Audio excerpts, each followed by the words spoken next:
জাতীয় নির্বাচনের পথে কেউ বাধা দিলে জনগণ রুখে দেবে বলছে বিএনপি। ইসি রোড ম্যাপে নির্বাচনের দিনক্ষণ স্পষ্ট করার আহ্বান। জনগণের ক্ষমতায়নে গণপরিষদ নির্বাচনের দাবি এনসিপির। জাতীয় নির্বাচনে যেন ফ্যাসিবাদী কাঠামো পুনর্বাসন না হয় সতর্ক থাকার আহ্বান। পিআর পদ্ধতিতে নির্বাচন চায় জনগণ বলছে জামায়াত। লেভেল প্লেইং ফিল্ড থাকলে ভোটে অংশ নেওয়ার ঘোষণা জাতীয় পার্টি একাংশের। হজ যাত্রীদের বিমান ভাড়া কমিয়ে 1,17,000 টাকা করা প্রস্তাব। মোয়াল্লামের মাধ্যমে বাড়ি ভাড়া বাধ্যতামূলক না করার আহ্বান। বর্ণিল আয়োজনে দেশ জুড়ে জন্মাষ্টমী উদযাপন। সব ধর্মের মানুষের মধ্যে সম্প্রীতি সৌহার্দ্য বজায় রাখার অঙ্গীকার সেনা প্রধানের। যৌথ বাহিনীর অভিযানে রাজশাহীর ডক্টরস ইংলিশ কোচিংয়ের পরিচালক অনিন্দ্য সহ আটক 3।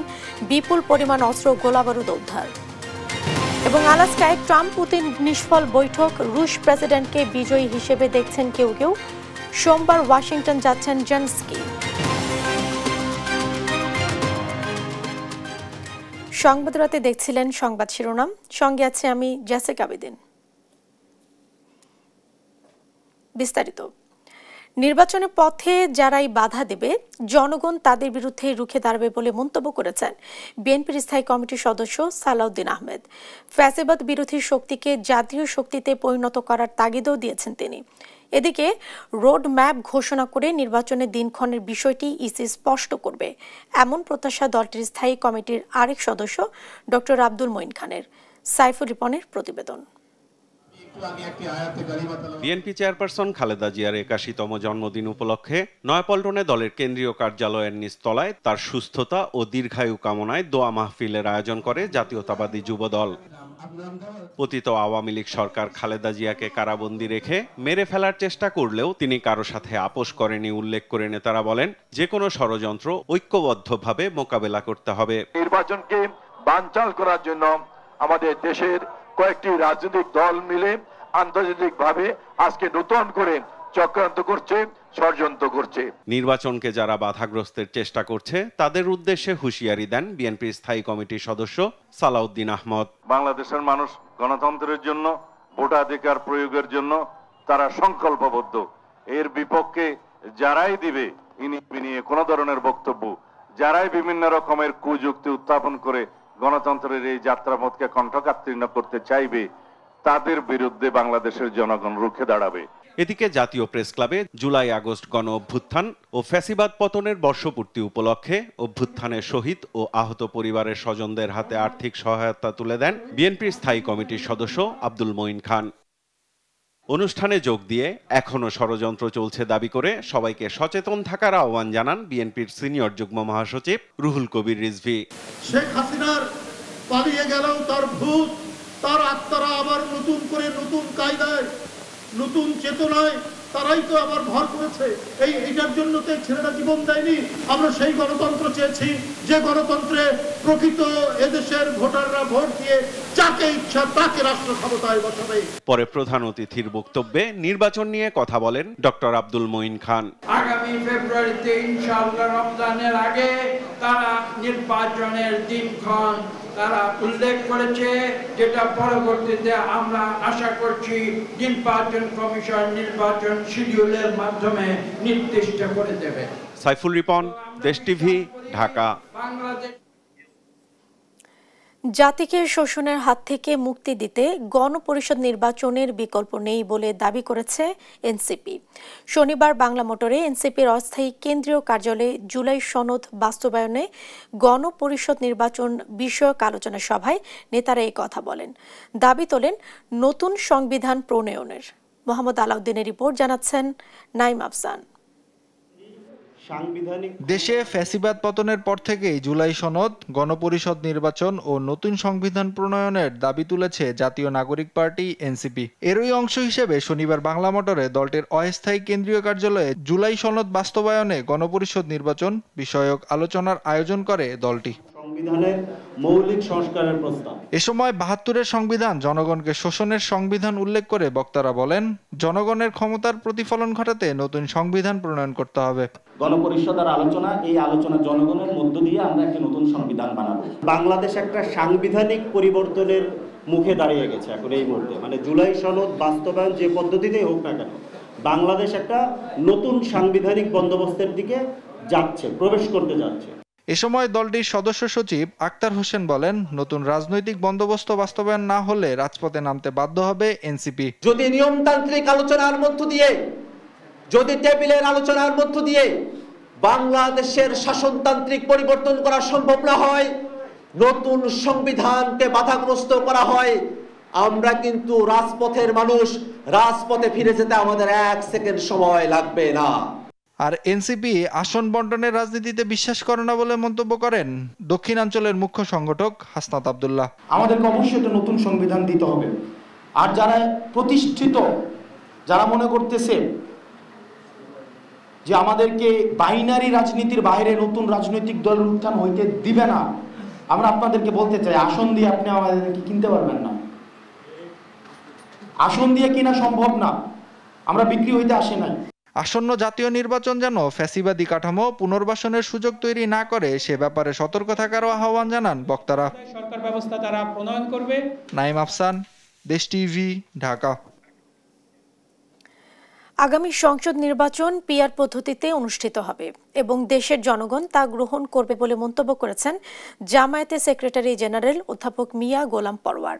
শনিবার নড়াইল জেলা জামায়াতের লিডারশিপ প্রশিক্ষণ উদ্বোধন অনুষ্ঠানে একথা বলেন তিনি। জানান, পিআর পদ্ধতি নতুন নয়, বিশ্বে যতগুলো নির্বাচন পদ্ধতি আছে তার মধ্যে পিআর সবচেয়ে গ্রহণযোগ্য ও নিরপেক্ষ। তাই জামায়াতে ইসলামী এ পদ্ধতি চাইছে। এটি 91টি দেশে চালু আছে বলেও জানান তিনি। পদ্ধতি বাংলাদেশ জামাত ইসলামীর সাবেক আমির অধ্যাপক গোলাম আজম রাহিমাহুল্লাহ জামাত ইসলামীর কেন্দ্রীয় মজলিসে শোরা জেলা আমিরদের সম্মেলনে দেশের রাজনৈতিক নির্বাচন পরিস্থিতি নিরপেক্ষ করার ব্যাপারে যতগুলো পদ্ধতি পন্থা নিয়ে উনি বলতেন, তার মধ্যে কেয়ারটেকার সরকার একটা ছিল, এটা ওনারই উদ্ভাবন। এবং আমাদের মজলিসে শোরায় উনি দ্বিতীয় এই প্রস্তাবটা উনি বলেছিলেন যে দুনিয়ার বিভিন্ন দেশে এই পদ্ধতি আছে, আমরা আগামী নির্বাচনকে সামনে রেখে এই পিআর পদ্ধতিতে নির্বাচন দাবি করেছি। অক্টোবরের মধ্যে লেভেল প্লেইং ফিল্ড নিশ্চিত করতে পারলে আগামী ফেব্রুয়ারিতে নির্বাচনে অংশ নেবে জাতীয় পার্টি, এমনটাই জানালেন দলটির একাংশের চেয়ারম্যান ব্যারিস্টার আনিসুল ইসলাম মাহমুদ। শনিবার রাজধানী গুলশানে সংবাদ সম্মেলনে তিনি আরও বলেন, সুষ্ঠু নির্বাচন করতে বিচার বিভাগ ও আইন শৃঙ্খলা বাহিনীকে শক্তিশালী করতে হবে। এ সময় গণমাধ্যমের স্বাধীনতা নিশ্চিতের মাধ্যমে গণতন্ত্রকে শক্তিশালী করার কথাও জানান আনিসুল ইসলাম মাহমুদ। আর জাতীয় পার্টির সার্বিক পরিস্থিতি নিয়ে দলের সাবেক মহাসচিব মুজিবুল হক চুন্নু বলেন, গণতন্ত্র অনুযায়ী নতুন কাউন্সিল হয়েছে, তাই বেআইনিভাবে দলটির পার্টি অফিস ব্যবহার করার জিএম কাদেরকে দ্রুতই লিগ্যাল নোটিশ দেয়া হবে। আপনারা একদিকে বিচার বিভাগকে শক্তিশালী করেন এবং সেখানে যেন কোনো অন্যায় না হয়, কোনো একপেশী ভাবে যেন বিচার না হয়, সেটা নিশ্চিত করতে হবে। মিডিয়া শক্তিশালী না হলে এই দেশে গণতন্ত্র প্রতিষ্ঠিত কোনোদিন হবে না। নতুন কমিটি করেছে, আগে কমিটি বিলুপ্ত হয়েছে, তাই তিনি জাতীয় পার্টির চেয়ারম্যান হিসাবে এবং তিনি এটার দাবি করবেন না এবং তিনি এক জাতীয় পার্টির সদস্য, তাকে আহ্বান করবো আমাদের সঙ্গে মিলেমিশে কাজ করার জন্য।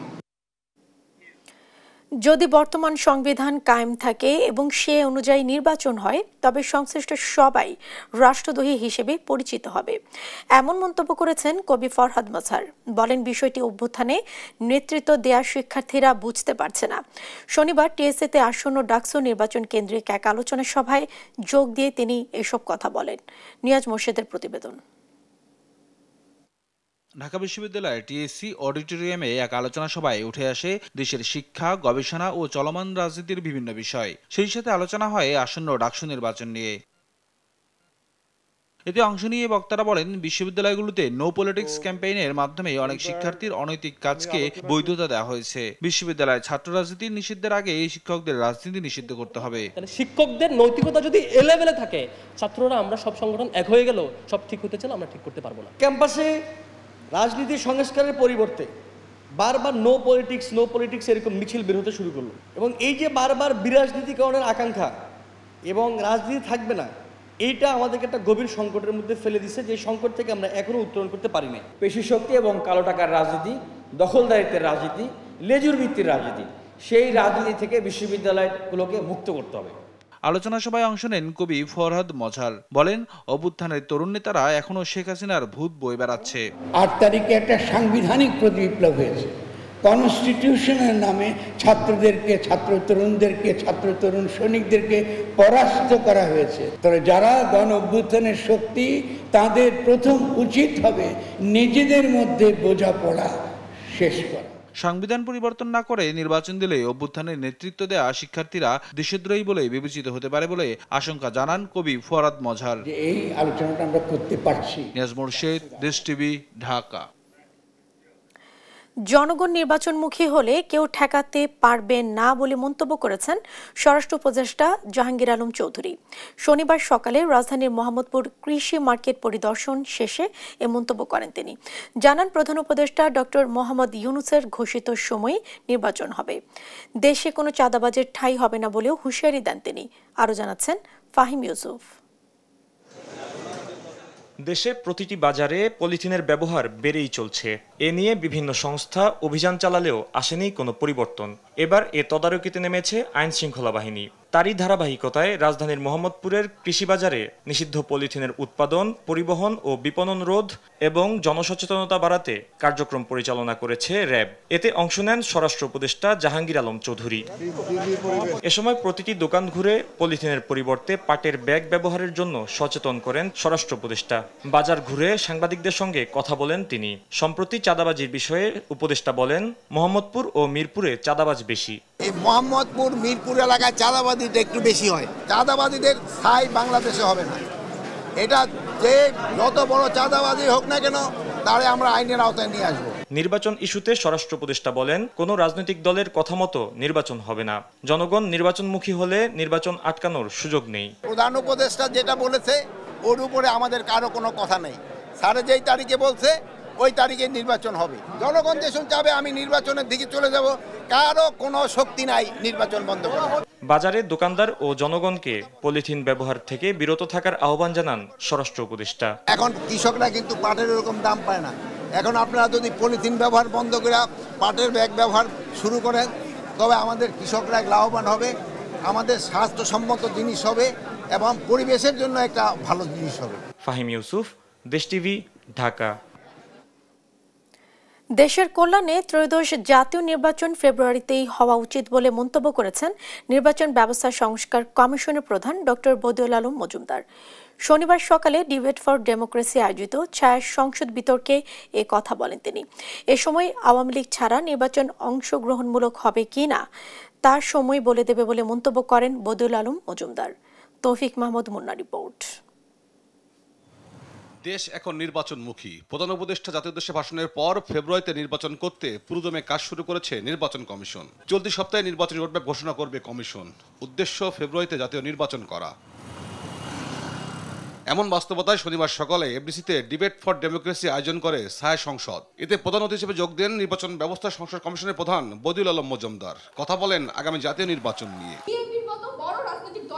ফেব্রুয়ারির মধ্যে নির্বাচন জরুরি উল্লেখ করে বদিউল আলম মজুমদার বলেন, পুরনো পদ্ধতিতে ভোট হলে আগের মতো বিতর্ক হতে পারে। আমি তো দেখছি না কোনো অনিশ্চয়তা। নির্বাচন হইতে হবে এবং ফেব্রুয়ারির মধ্যে নির্বাচন হওয়াটা জরুরি। আমি আশা করি তাই ঘটবে। সেটা হলো নিম্নকক্ষে বর্তমানে যে পদ্ধতি আছে এই পদ্ধতিতে নির্বাচন হবে, কিন্তু উচ্চকক্ষে হবে পিআর পদ্ধতিতে। কারণ উচ্চকক্ষের ভূমিকা ভিন্ন।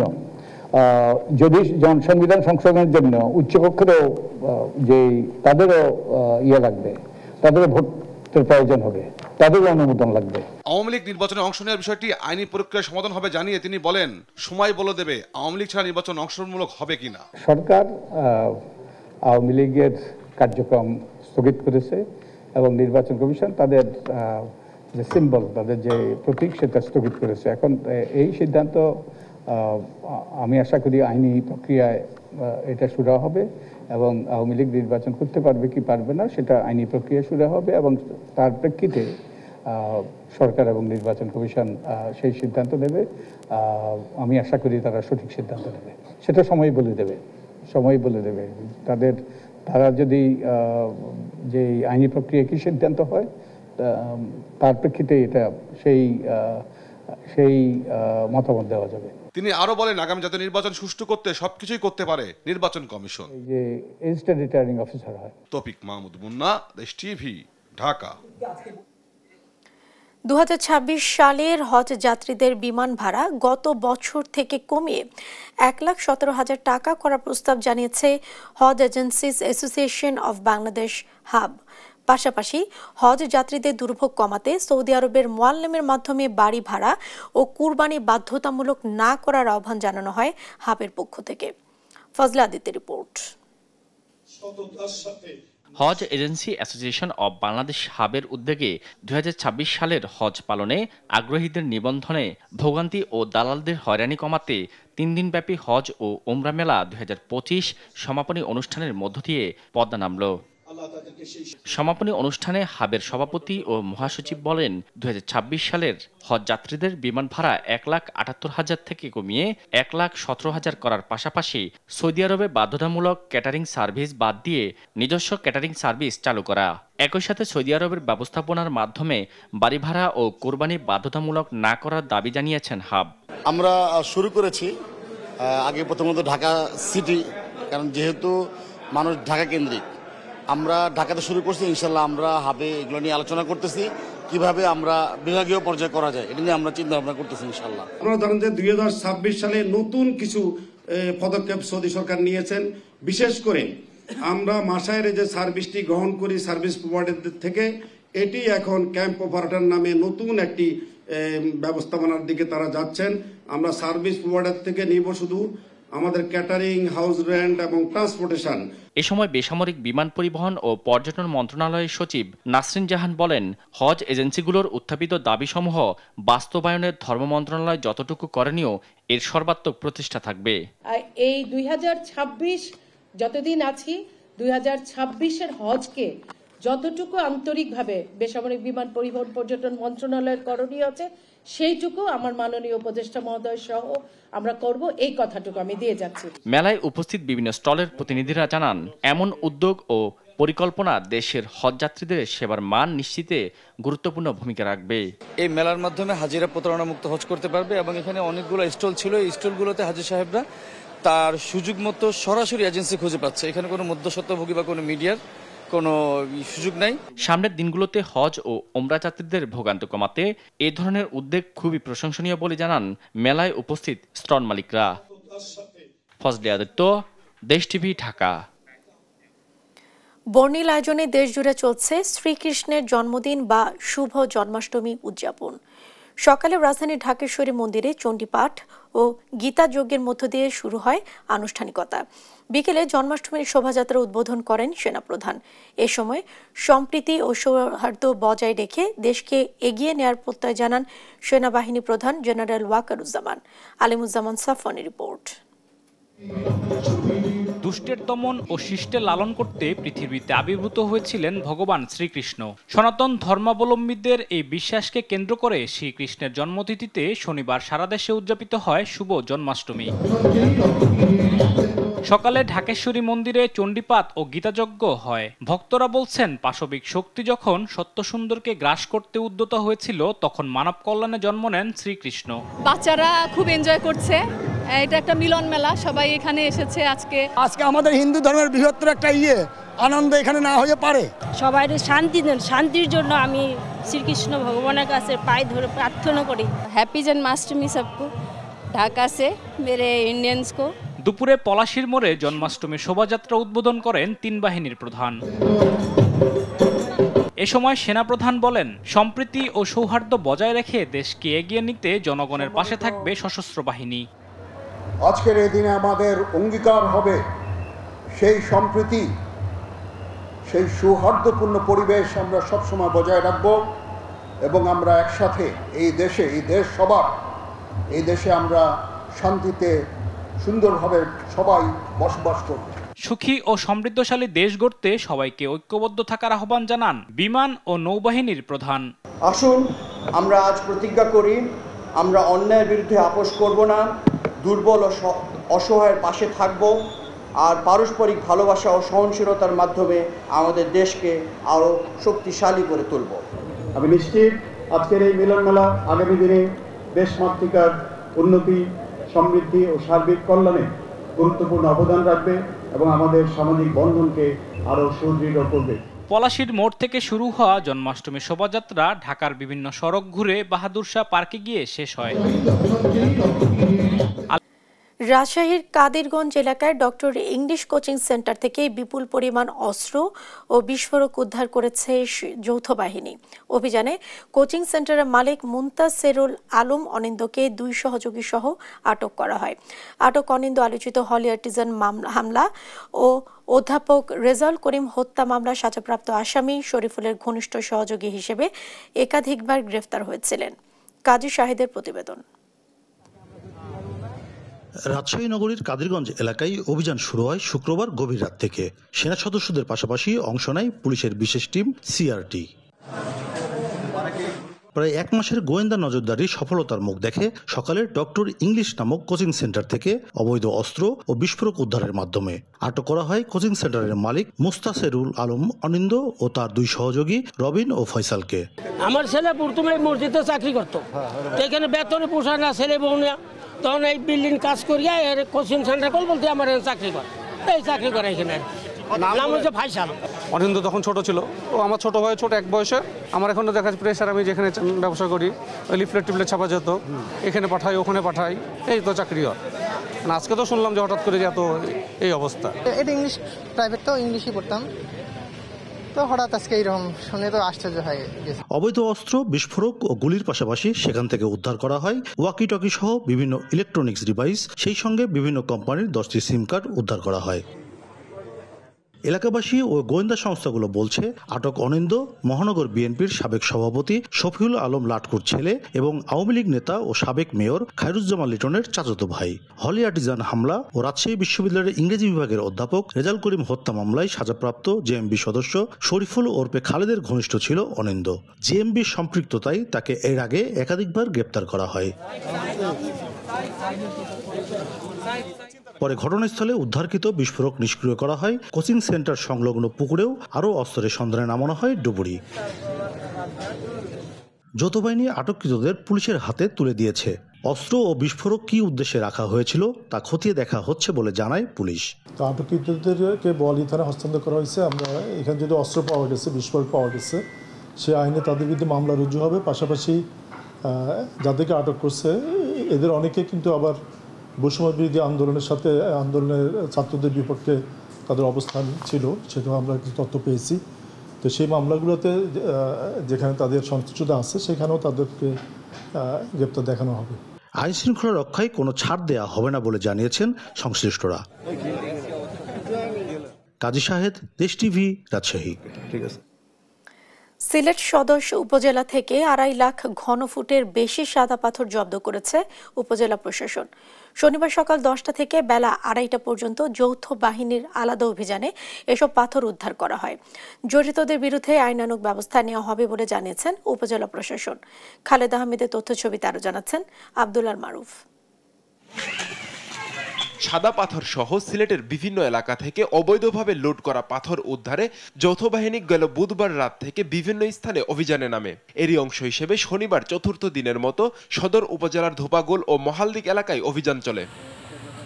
অভিযানে ধোপাগুল এলাকায় প্রায় 1,30,000 ঘনফুট ও মহালদিক এলাকায় আরও প্রায় 1,30,000 ঘনফুট পাথর উদ্ধার করা হয়। ক্রাশার মেশিনের সামনে স্তূপাকারে এসব পাথর ছিল। এর বাইরে বিভিন্ন রাস্তা ও বাড়ির পাশে মাটি ও বালু দিয়েও এসব পাথর ঢেকে রাখা হয়েছিল। কেউ কেউ ত্রিপল দিয়েও এসব পাথর ঢেকে রেখেছিলেন। উপজেলা প্রশাসন জানায় আরো কিছু স্থানে পাথর লুকিয়ে রাখা হয়েছে বলে খবর রয়েছে। সেসব উদ্ধারেও অভিযান চলবে। 2.5 লক্ষ প্রায় হবে, যেটা হলো ধুপাগুলেরটা থেকে ওইটার সাথে কম্পেয়ার করে বুঝতে পারছি। আটক কাউকে করি নাই, তবে হলো যেসব বাড়িতে আমরা পাইছি তাদের আমরা মালিকের নাম সংগ্রহ করছি, তাদের বিরুদ্ধে আমরা মামলা দিব। এদিকে ভোলাগঞ্জ পাথর কেয়ারি থেকে পাথর লুট ও চুরির ঘটনায় অজ্ঞাতনামা 1,500 জনকে আসামি করে কোম্পানিগঞ্জ থানায় মামলা করা হয়েছে। খনিজ সম্পদ উন্নয়ন ব্যুরোর মহাপরিচালক মোহাম্মদ আনোয়ারুল হাবিব বাদী হয়ে মামলা করেন। পাথর চুরির মূল হোতাদের এখনো চিহ্নিত করতে না পারে ক্ষোভ জানিয়েছেন সচেতন মহল। সারা দেশে যখন বিষয়টা ভাইরাল হয়েছে তখন দেখা যাচ্ছে যে দুই একজনকে ধরা হচ্ছে, তাও আমরা যেটা জানছি যে মূল আসামিদের আড়াল করতে ভিন্ন একটি মামলার একজন আসামিকে অ্যারেস্ট করে সেটি প্রচার করা হয়েছে যে আসামি ধরা হয়েছে বা লুটপাটকারী ধরা হয়েছে। সাদা পাথরকে ধ্বংস করার পিছনে একটা বড় চক্র রয়েছে, এদেরকে ধরে দৃষ্টান্তমূলক শাস্তি দেওয়া জরুরি। আমরা লক্ষ্য করছি যে প্রকৃত যারা এই ঘটনায় জড়িত তাদেরকে এখন পর্যন্ত আইনের আওতায় আনা হচ্ছে না বা তাদেরকে গ্রেফতার করা হচ্ছে না। গত 1 বছর ধরে পাথর লুটপাট হলেও স্থানীয় প্রশাসন ছিল নির্বিকার। আব্দুল আল মারুফ, নিউজ ডেস্ক, দেশ টিভি। চট্টগ্রামের বাকলিয়ায় ভয়াবহ অগ্নিকাণ্ডে মুহূর্তেই ছাই হয়ে গেছে কোটি টাকার মালামাল। আগুনের লেলিহান শিখায় পুড়েছে 2টি কারখানা ও পুরবী পরিবহনের 8টি গাড়ি। টানা 8 ঘন্টা চেষ্টায় আগুন নিয়ন্ত্রণে এলেও জীবনের সঞ্চিত সম্বল হারিয়ে নিঃস্ব ব্যবসায়ীরা। আজিজা হক পায়েলের পাঠানো তথ্য ছবিতে আরও জানাচ্ছেন অঙ্কন চৌধুরী। শুক্রবার রাত 1টার দিকে আহাত কনভেনশনের পাশে ভয়াবহ অগ্নিকাণ্ডে মুহূর্তেই আগুন ছড়িয়ে পড়ে পাশের ঝুট মিল ও প্লাস্টিক কারখানায়। এতে মোহাম্মদিয়া শাহ আমানত ট্রেডিং ও শাহ মেসার্স আমানত প্লাস্টিক কারখানা সম্পূর্ণরূপে পুড়ে যায়। আমাদের সব মালে ক্ষতি হয়ে গেছে, যা মাল ছিল সব পুড়ে ছাই হয়ে গেছে। আমাদের গুদাম যেটা ছিল গুদামের মাল সব পুড়ে গেছে।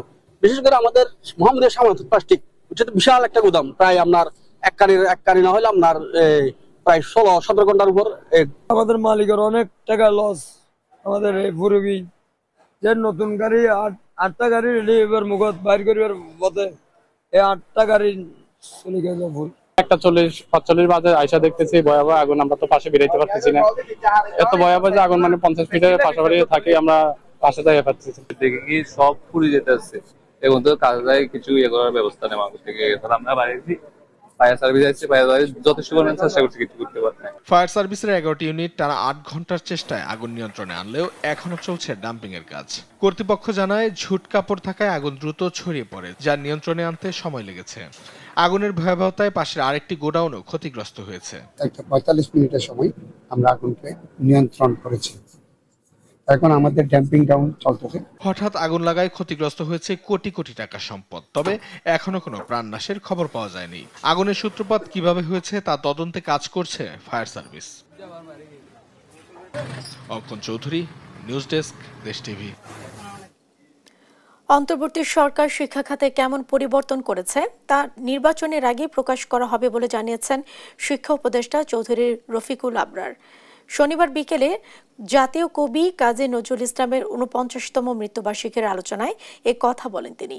জাতীয় কবিকে স্মরণ করে শিক্ষা উপদেষ্টা বলেন, ছাত্র জনতা অভ্যুত্থানে ঢাকার সড়কে শিক্ষার্থীরা দেয়াল লিখনে নজরুলের প্রতিবাদী কণ্ঠস্বর প্রমাণ করে নজরুলের গুরুত্ব।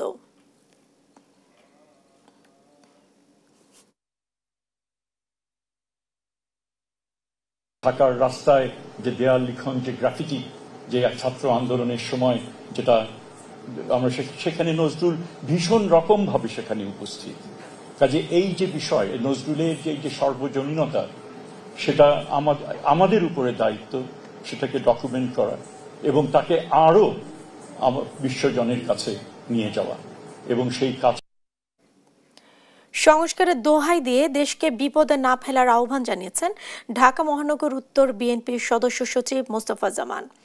শনিবার বিকেলে রাজধানী উত্তরা নতুন সেক্টর তুরাগ থানা মৎস্যজীবী দলের উদ্যোগে খালে মৎস্য অবমুক্ত করার অনুষ্ঠানে প্রধান অতিথির বক্তব্যে এ কথা বলেন তিনি। এ সময় তিনি বলেন, সরকার নির্বাচনে ঘোষণা দেওয়ার পর থেকে সংস্কার নিয়ে অনেকেই সোচ্চার, তবে তারা সংস্কারের নামে দেশকে বিপদের দিকে ঠেলে দিচ্ছে। ফ্যাসিবাদ শক্তিকে শক্তিশালী করার সুযোগ না দেওয়ার আহ্বান জানান মোস্তফা জামান।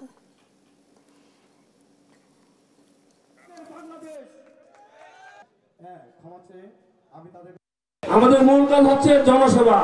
আমরা জনগণের পাশে আছি, জনসেবা করতে চাই। মানুষের সেবা যদি না করতে পারি তাহলে এই পার্টিগুলো আমাদের কি লাভ? আমাদের কোনো স্বার্থকতা নাই। আমরা যদি স্বার্থক হবো তখনই জনগণ যখন আমাদের বিএনপি কর্মীদের দ্বারা, আমাদের পার্টির দ্বারা উপকৃত হয়। জামায়াতে ইসলামী এখন শুধু আলোচিত দলই নয়, ক্ষমতায় যাওয়ার মতো দল বলে মন্তব্য করেছেন দলটির সহকারী সেক্রেটারি জেনারেল মাওলানা আব্দুল হালিম। শনিবার সন্ধ্যায় রাজধানীর মগবাজারে আলফালা মিলনায়তনে এক প্রীতি সমাবেশে তিনি এমন মন্তব্য করেন। বলেন, দুর্নীতিমুক্ত বাংলাদেশ গড়তে দাড়ি পাল্লার প্রতি আস্থা রাখছে মানুষ। এনসিপি ও ইসলামপন্থী দলগুলোর সঙ্গে জোটবদ্ধ হয়ে নির্বাচনে জয়ের সম্ভাবনা রয়েছে বলেও জানান তিনি। নির্বাচনকে সামনে রেখে জামায়াত ইসলামের কর্মী সমর্থকদের মানুষের দ্বারে দ্বারে গিয়ে কাজ করারও আহ্বান জানান নেতারা।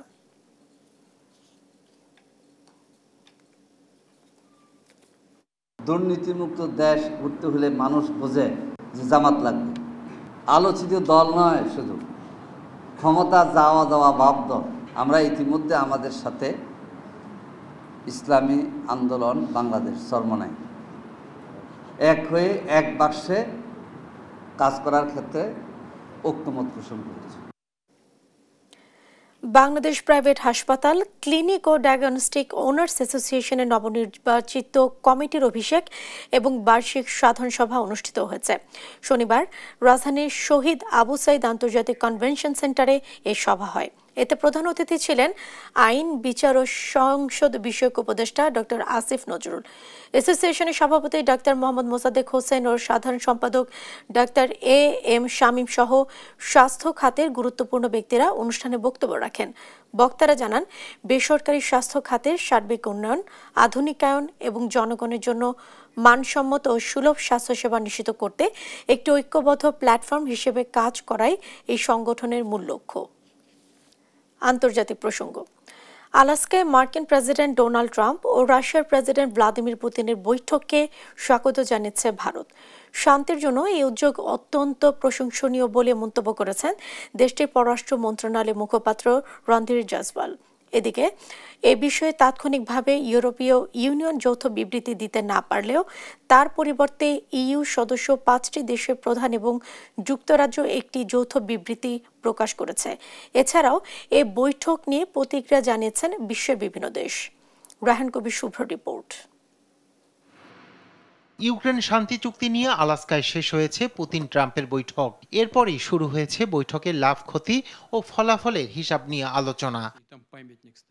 এর প্রেক্ষিতে সাবেক মার্কিন জাতীয় নিরাপত্তা উপদেষ্টা জন বোল্টন মন্তব্য করেছেন, এই বৈঠকে হারেননি ডোনাল্ড ট্রাম্প, তবে স্পষ্টত জেতেননি পুতিন। এ বৈঠকের পর ট্রাম্প কিছুই পাননি, যা পেয়েছেন তা হলো আরও কিছু বৈঠকের প্রতিশ্রুতি। অন্যদিকে পুতিন সম্পর্ক পুনঃপ্রতিষ্ঠা করতে অনেক দূর এগিয়ে গেছেন, যা আমি সবসময় তার প্রধান লক্ষ্য বলে মনে করছি। এছাড়া এই বৈঠকের মাধ্যমে পুতিন নিষেধাজ্ঞার চাপ থেকে মুক্তি পেয়েছেন এবং তাকে কোনো যুদ্ধবিরতির মুখোমুখি হতে হয়নি। জন বোল্টনের এমন মন্তব্যে ক্ষুব্ধ হয়েছেন ট্রাম্প। ট্রুথ সোশ্যালে তাকে বরখাস্ত হওয়া, পরাজিত ও বোকা মানুষ বলে অভিহিত করেছেন তিনি। এই বৈঠকের পর তাৎক্ষণিকভাবে কোনো যৌথ বিবৃতি দিতে পারেনি ইউরোপীয় ইউনিয়নের সদস্য 27 দেশ। তার পরিবর্তে ইইউ সদস্য 5টি দেশের প্রধান এবং যুক্তরাজ্য একটি যৌথ বিবৃতি প্রকাশ করেছে। ইউক্রেনের স্থায়ী শান্তি এগিয়ে নিতে মার্কিন যুক্তরাষ্ট্র এবং অংশীদারদের সঙ্গে ফ্রান্স কাজ করবে বলে বিবৃতিতে জানান দেশটির প্রেসিডেন্ট ইমানুয়েল ম্যাক্রো।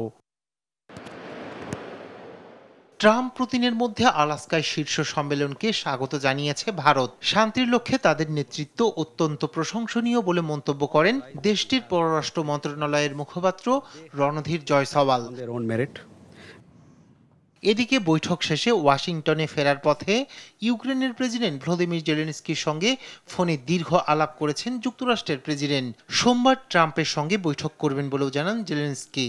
এছাড়াও ট্রাম্প ন্যাটোর নেতাদের সঙ্গে ফোনে কথা বলেন বলে জানান হোয়াইট হাউসের press secretary Caroline Leavitt. Raihan Kabir Shuvro, news desk, Desh TV.